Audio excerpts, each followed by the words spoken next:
আগামী 12ই ফেব্রুয়ারি আপনি যখন ভোট দিতে যাবেন, আপনার হাতে শুধু একটি নয় বরং দুটি ব্যালট পেপার থাকবে। কিন্তু কেন? কি আছে সেই দ্বিতীয় ব্যালটে যা বদলে দিতে পারে আপনার এবং আপনার দেশের ভবিষ্যৎ? চলুন জানি জুলাই সনদ সম্পর্কে। আগামী 12ই ফেব্রুয়ারি বাংলাদেশের ইতিহাসে এক নতুন অধ্যায় রচিত হতে যাচ্ছে। ত্রয়োদশ জাতীয় সংসদ নির্বাচনের দিনেই ভোটাররা একটি আলাদা ব্যালটে অংশ নেবেন, ঐতিহাসিক গণভোটে। প্রশ্নটি সহজ, আপনি কি জুলাই সনদ বাস্তবায়নের পক্ষে নাকি বিপক্ষে? প্রধান উপদেষ্টা অধ্যাপক ডক্টর মোহাম্মদ ইউনূস এই হ্যাঁ ভোটকে বৈষম্য ও শোষণমুক্ত বাংলাদেশ করার চাবিকাঠি হিসেবে বর্ণনা করেছেন। যদি এই গণভোটে হ্যাঁ জয়ী হয়, তবে সংবিধানের মোট 47টি ধারা এবং আরও 37টি সাধারণ আইনে ব্যাপক পরিবর্তন আসবে। গণভোটে হ্যাঁ জয়ী হলে আমাদের দীর্ঘদিনের জাতীয় পরিচয়ে পরিবর্তন আসবে। বর্তমানে সংবিধানে আমরা বাঙালি জাতি হিসেবে পরিচিত হলেও সংস্কারের পর আমাদের পরিচয় হবে বাংলাদেশি। রাষ্ট্রভাষা হিসেবে বাংলার পাশাপাশি দেশের অন্যান্য সব মাতৃভাষাকে সাংবিধানিক স্বীকৃতি দেওয়া হবে। সবচেয়ে বড় পরিবর্তন আসবে রাষ্ট্রীয় মূলনীতিতে। বর্তমানের জাতীয়তাবাদ ও সমাজতন্ত্রের পরিবর্তে নতুন মূলনীতি হবে সাম্য, মানবিক মর্যাদা, সামাজিক ন্যায় বিচার, ধর্মীয় স্বাধীনতা এবং সম্প্রীতি।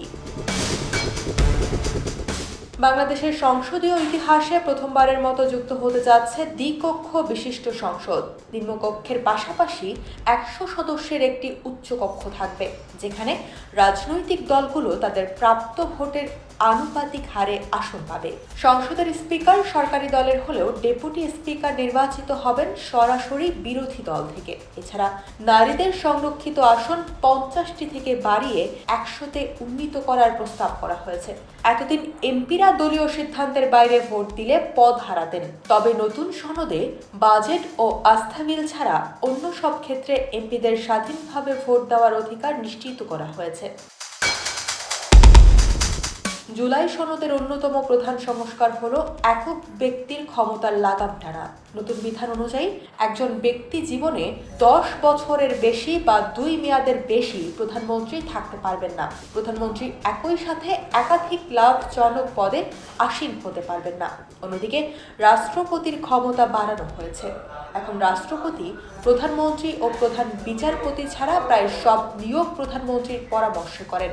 তবে সনদ অনুযায়ী মানবাধিকার কমিশন, আইন কমিশন ও প্রেস কাউন্সিলের মতো গুরুত্বপূর্ণ পদে নিয়োগের ক্ষেত্রে রাষ্ট্রপতি স্বাধীনভাবে সিদ্ধান্ত নিতে পারবেন। এমনকি রাষ্ট্রপতি নির্বাচন এখন আর প্রকাশ্য ভোটে নয়, বরং গোপন ব্যালটে উভয় কক্ষের সদস্যদের ভোটে অনুষ্ঠিত হবে।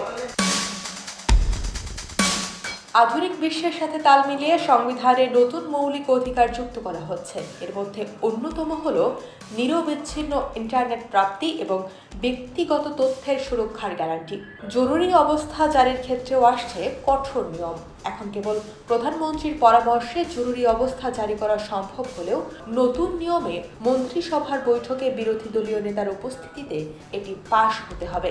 এছাড়া জরুরি অবস্থার দোহাই দিয়ে নাগরিকদের বিচার পাওয়ার অধিকার কোনোভাবেই খর্ব করা যাবে না। বিচার বিভাগকে পূর্ণ স্বাধীনতা দিতে জুলাই সনদে যুগান্তকারী প্রস্তাব আনা হয়েছে। প্রধান বিচারপতি নিয়োগের ক্ষেত্রে এখন আর রাষ্ট্রপতির একক ইচ্ছা নয়, বরং আপিল বিভাগ থেকেই জ্যেষ্ঠতার ভিত্তিতে নিয়োগ দিতে হবে। হাইকোর্টের বিচার নিয়োগের ক্ষমতা সরাসরি প্রধান বিচারপতির নেতৃত্বাধীন কমিশনের হাতে থাকবে। নির্বাচন কমিশন গঠনের ক্ষেত্রেও সার্চ কমিটির নিয়ন্ত্রণ প্রধানমন্ত্রীর হাত থেকে সরিয়ে স্পিকার, প্রধানমন্ত্রী ও বিরোধী দলীয় নেতার সমন্বয়ে গঠিত একটি কমিটির হাতে ন্যস্ত করার কথা বলা হয়েছে। এছাড়া দুর্নীতি ও অনিয়ম রোধে বহু বছর ধরে অকার্যকর থাকা ন্যায়পাল পদটি সক্রিয় করার প্রস্তাব রয়েছে এই সনদে। যদি গণভোটে হ্যাঁ জয় পায়, তবে আগামী সংসদ এই 84 ধারা বাস্তবায়নে বাধ্য থাকবে। নতুন সংসদকে 9 মাসের মধ্যে এই সাংবিধানিক সংস্কার সম্পন্ন করতে হবে, অন্যথায় অন্তর্বর্তী সরকারের রেখে যাওয়া বিলটি সরাসরি পাশ বলে গণ্য হবে। তবে যদি না জয় পায়, তবে জুলাই সনদ কার্যকর হবে না এবং বর্তমান সংবিধানই বহাল থাকবে। আপনার একটি ভোটই নির্ধারণ করবে আগামীর বাংলাদেশ কোন পথে হাঁটবে।